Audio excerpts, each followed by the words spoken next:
Salut tout le monde, merci d'être venu aujourd'hui. Alors, avant qu'on commence, je voulais annoncer que Crypto.com a mis 1 million de dollars pour les bonus de l'UFC White House. Donc les gars qui auront les combats de la soirée vont se partager 500 000 dollars. Il y a Topuria, ici, là devant. Bon, c'est clair que beaucoup de gens voulaient être sur cette carte ici. Qu'est-ce que ça veut dire que toi, il t'ait choisi, toi, l'UFC, pour un événement aussi important? C'est quoi la question? Una oportunidad tremenda, una cartelera histórica. ¿Qué dice de ti que el UFC te puso básicamente como estelar para esto? Honnêtement, je sais même pas ce que ça veut dire sur moi, mais je suis extrêmement j'ai beaucoup de gratitude à Dana et l'UFC et tous les gens qui sont investis dans cet événement et qui font un très bon job de le faire. Donc merci et vraiment j'apprécie. Et opposé à toi, il y a Justin Gaethje, c'est un des combattants les plus excitants qui ait jamais été dans l'octogone. Et comment est-ce qu'on se prépare pour quelqu'un qui, après que t'aies combattu Justin, généralement ses adversaires sont plus les mêmes après? Écoutez, une chose que je sais pour sûr, c'est qu'il n'a jamais combattu quelqu'un comme moi. Et la seule chose que je veux de Justin, c'est qu'il se présente à l'événement et je vais m'occuper du reste, si tu vois ce que je veux dire. Bon, évidemment, tout le monde voulait ce spot de main event. Toi, t'es américain et tu l'as. T'as manifesté ça en janvier. T'as dit ce sera moi et Paddy Pimblett et ensuite on va unifier ça contre Ilia Topuria. Quels sont les événements maintenant que ça s'est passé? C'est un rêve qui devient réalité. Moi, d'où je viens, bon, on vient tous de quelque part, mais moi je viens de nulle part et de représenter le pays à ce moment et à ce niveau de ma carrière, c'est quelque chose dont j'aurais jamais pu rêver. Mon tout premier combat, c'était à l'extérieur. Et mon dernier combat en date sera ici, donc quelle vie de fou. Je suis tellement prêt. Je m'en fous s'il me bat pas, je m'en fous.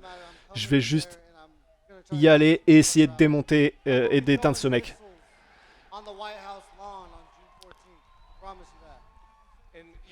Il y a beaucoup de gens qui disent que ce run d'Ilia Topuria, c'est peut-être l'un des meilleurs qu'on ait jamais vu à l'UFC. Toi, t'as combattu tous les meilleurs lightweights de ton époque. Comment est-ce que Ilia Topuria se compare à eux?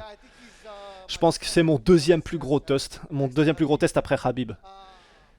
Mais ouais, c'est 3 KO. Volkanovski, Holloway, Oliveira. Légendaire. Et ça rendra cette victoire encore plus spectaculaire. Question pour Cyril Gane. Waouh. Ah, faut que je te demande. On t'a pas beaucoup tant entendu depuis ce combat contre Abu Dhabi. Qu'est-ce que tu penses de cette réception là pour cet événement à la Maison Blanche? On n'a pas entendu de toi depuis ce combat à Abu Dhabi.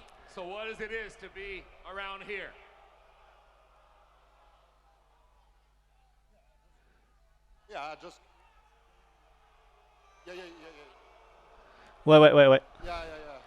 Je suis juste content d'être là. J'ai continué de m'entraîner depuis octobre. Parce que, évidemment, on voulait une revanche avec Thomas Spinal. Malheureusement, il n'était pas libre. Mais ouais, on continue de s'entraîner. Et je suis très content d'être ici. Et je suis fier. T'as combattu des gros frappeurs comme Derrick, Francis et des mecs hyper grands comme Volkov. Et lui, il monte de light heavyweight. Est-ce que t'as eu l'impression que c'était un vrai poids lourd en face de toi? Ouais, c'est un vrai poids lourd. Et c'est pas une surprise, parce que c'est vraiment intéressant ce que je dis, les gars. Écoutez. Je sais. Tout le monde comprend. Non, laissez-moi parler, s'il vous plaît. Donc je disais, on a déjà fait un face-off il y a 2-3 ans, quand il est venu en France, à Paris, à l'Ares. Et c'était un plaisir de l'avoir. Et il était déjà gros. Et la vraie question c'est comment est-ce qu'il a fait le poids pour les middleweight. Ça c'est la vraie question. Question pour Poatan, juste là.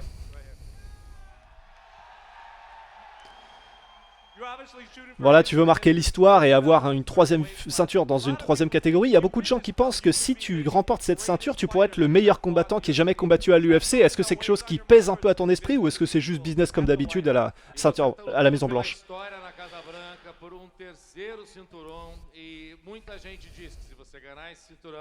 Você vai ser considerado o melhor lutador da história. Pressão, pensa nisso, está na tua cabeça a ideia de ser considerado o melhor lutador da história ou basicamente é só mais um dia de trabalho? Chama. Chama. Bom, eu venho fazendo meu trabalho, né?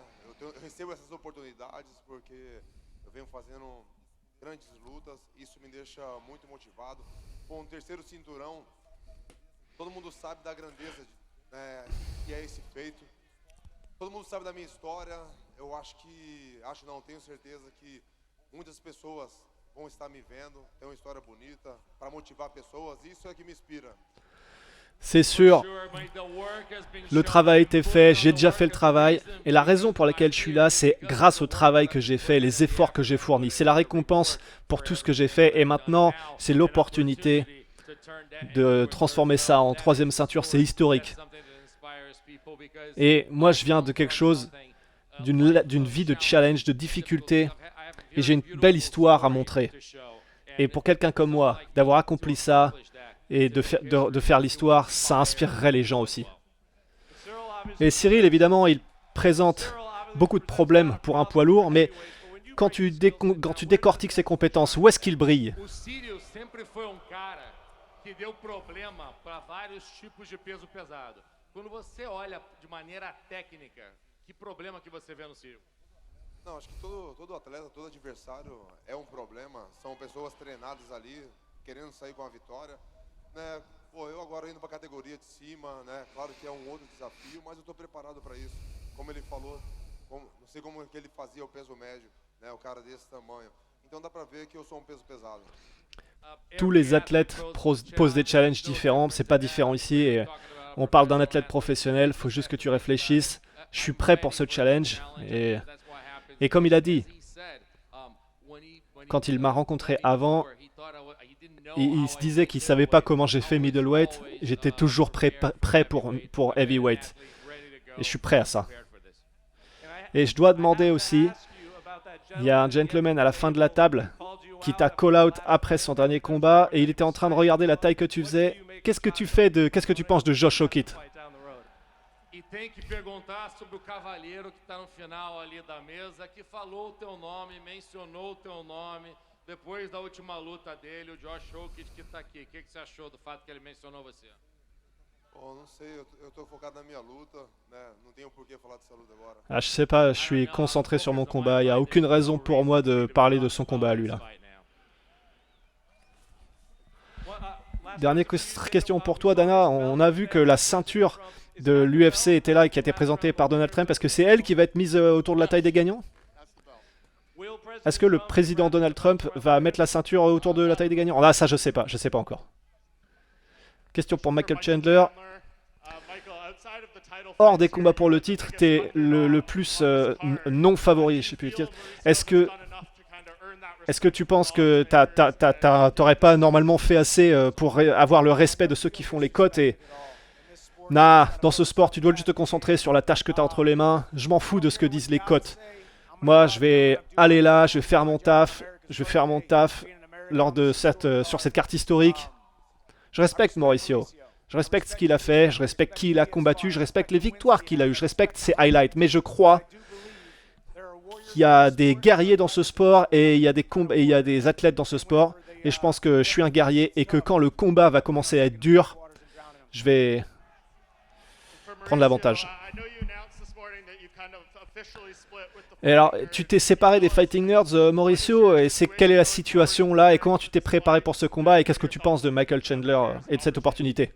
Você anunciou basicamente hoje que você teve rompimento com o Fighting Nerds, então você poderia falar pra gente quais que são os próximos passos, em que ponto que você está na tua carreira e também do Michael Chandler como oponente na tua próxima luta?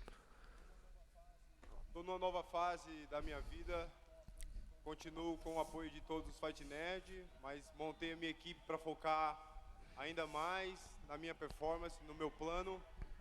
Mas para mim é um prazer estar lutando aqui, lutando na Casa Branca. Estou muito feliz com essa oportunidade. Eu acredito muito que dando um show vou ter uma oportunidade pelo título. Então não é sobre vencer, é sobre dar um show pra galera, que é isso que vocês merecem.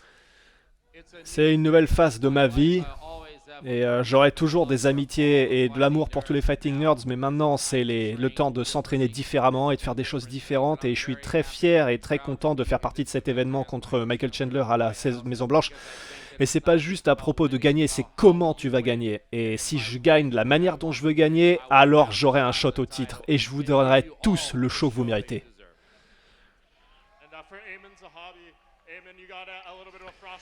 T'as eu une sacrée réception aussi, Ayman Zahabi, le Canada. Est-ce que tu te prépares pour, pas juste aujourd'hui, mais pour toute cette Fight Week, d'avoir une réception similaire à ça? Ouais, bien sûr, je m'attendais beaucoup au UE. Mais ce que je dois dire, c'est que c'est bien pour vous de l'acclamer, mais à la fin de la journée, il sera verrouillé dans la cage avec moi, et là, vous ne pourrez pas le sauver dans l'octogone à ce moment-là. Derek Lewis, quand cette carte a été annoncée au début, beaucoup de gens t'ont demandé pourquoi est-ce que tu n'étais pas dessus, et alors que tu étais le combattant préféré de Trump. Et après Josh, sa victoire, et il a dit qu'il voudrait désormais être son combattant préféré.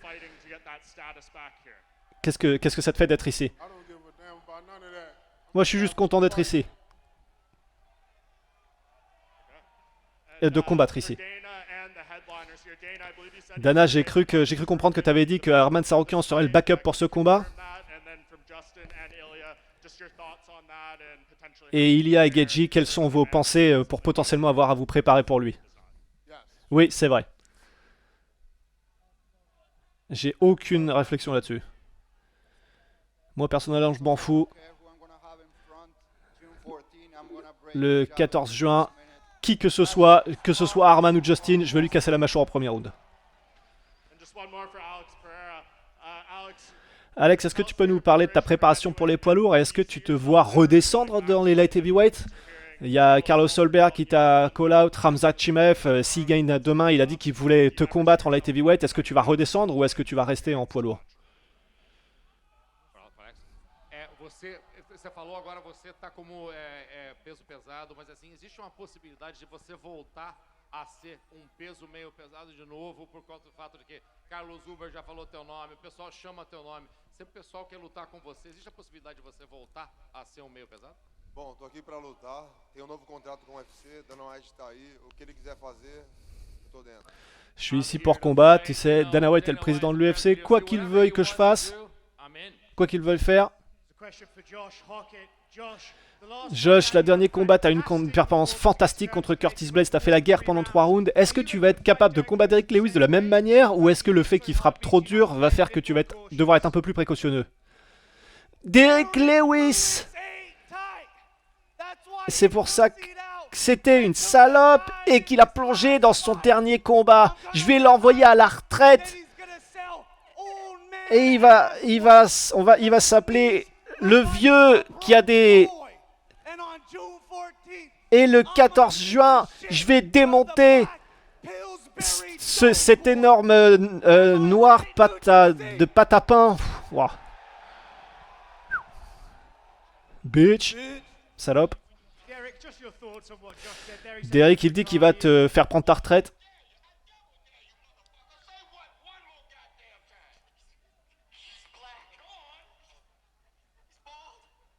Là, il est en train de mettre un extrait de Pulp Fiction. Derek Lewis. Does he look like a bitch? J'ai rien compris de ce qu'il a dit. Dites au gars de retirer le micro de sa bouche parce que là... Mais j'ai rien compris de ce qu'il a dit. J'ai entendu crier, c'est tout ce que j'ai entendu. Est-ce que tu penses qu'il a pas trop de compétences au micro? Je l'avais jamais entendu avant son dernier combat là. C'est la première fois que j'ai entendu parler de lui. Sinon je savais même pas qu'il existait.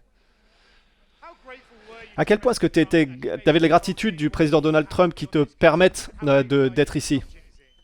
Ouais, j'ai beaucoup de gratitude. Merde. C'est comme un rêve qui devient réalité de combattre à la Maison Blanche. Je pensais même pas que j'arriverais jusqu'ici dans ma carrière. Derrick est dyslexique. Et quand je vais le couper,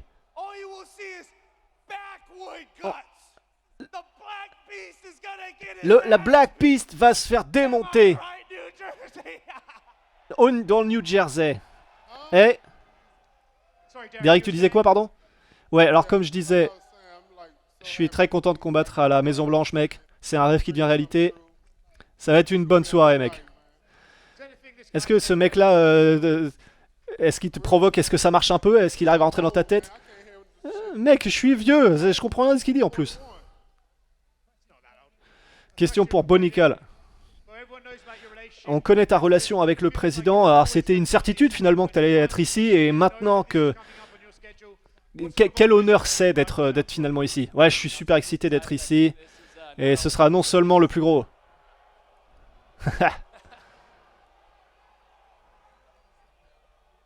Je crois que ce sera non seulement, même pas que le premier, le plus gros événement UFC de l'histoire, mais ce sera un des plus gros événements sportifs de l'histoire. C'est juste un super honneur, c'est massif, un honneur massif, et les gens ont le somme que je sois sur la carte, mais de toute façon, c'était obligé que j'y sois, donc... Est-ce que t'es juste content d'être ici, ou est-ce que tu vas troubler la fête? Mais oui, je suis très heureux de gâcher la fête, ça c'est sûr. Ilya, donc tu as été dans le bureau ovale, et on a vu que tu te plaisais bien avec le président Donald Trump, vous avez vanné, et c'était comment d'être avec lui? Ah mec, c'était tellement incroyable d'être avec le président des États-Unis. Et comme je lui ai dit, je m'attendais pas à ce qu'il soit autant au courant, et il connaissait tout le monde, donc c'était une super expérience. Et j'ai tellement hâte de retourner là-dedans et de gagner avec la manière. Question pour Cyril Gane. Avec le comportement de Thomas Pinal depuis le dernier combat, la situation avec la Maison Blanche et l'adversaire Alex Pereira, est-ce que cette ceinture, c'est vraiment la ceinture incontestée, ou est-ce que c'est une ceinture intérimaire? Ouais, c'est une bonne question.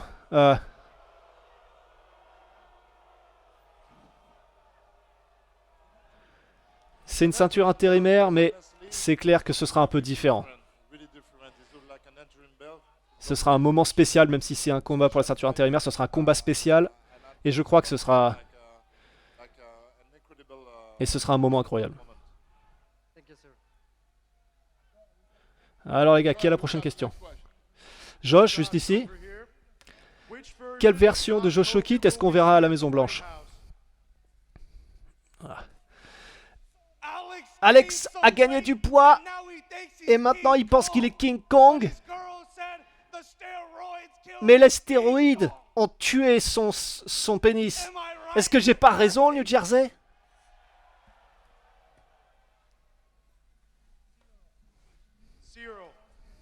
Cyril, est-ce que tu penses qu'Alex Pereira c'est un combat plus compliqué pour toi que ce que Thomas Pinal? Complètement différent le combat.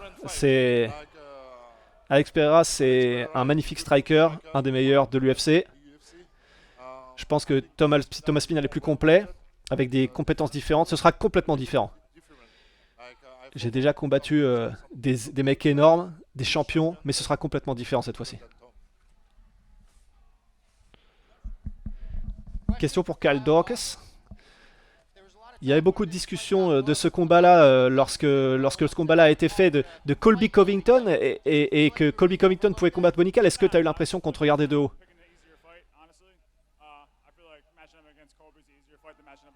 Je pense que c'est pire que le combat soit organisé contre moi. Et quand tu as fait le face-à-face avec Poatan, quelle était ta pensée à ce moment-là?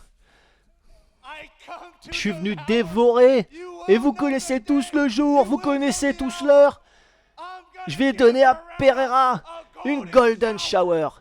Je vais pas juste gagner, je vais lui pisser dessus. Je vais chama sur ta maman. Regardez comme je lui parle. Comme ma pute. Va te faire foutre. Tu vas... Qu'est-ce que tu vas faire? Impão, Potan. Il va rien faire. Ele disse que não sabe o dia, não sabe a hora, mas ele sabe que no final das contas ele vai dar um golden shower em você, ele vai dar uma mijada. Ele falou, você é um dos maiores, cara mais intimidadores da história do UFC, e olha como ele fala com você, como se você fosse um cachorro.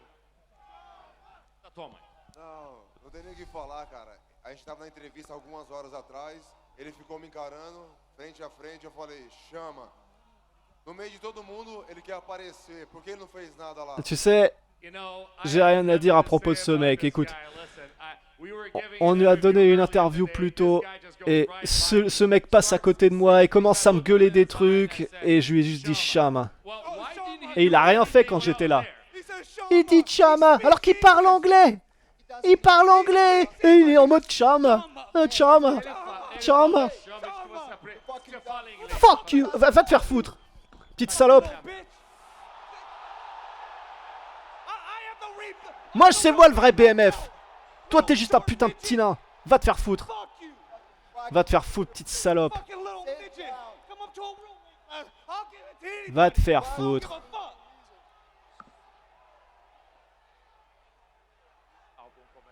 Et t'as ton petit copain qui parle pour toi maintenant? Tá deixando o Ilha falar por você, é isso?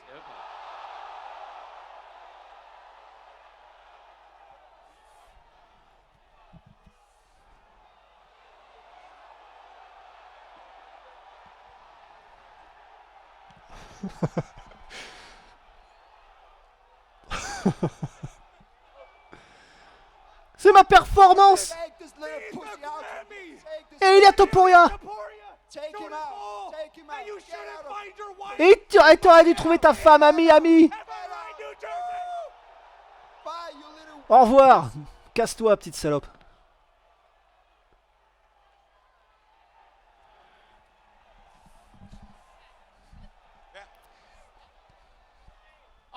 Ok, merci d'être venu. On va faire les face à face.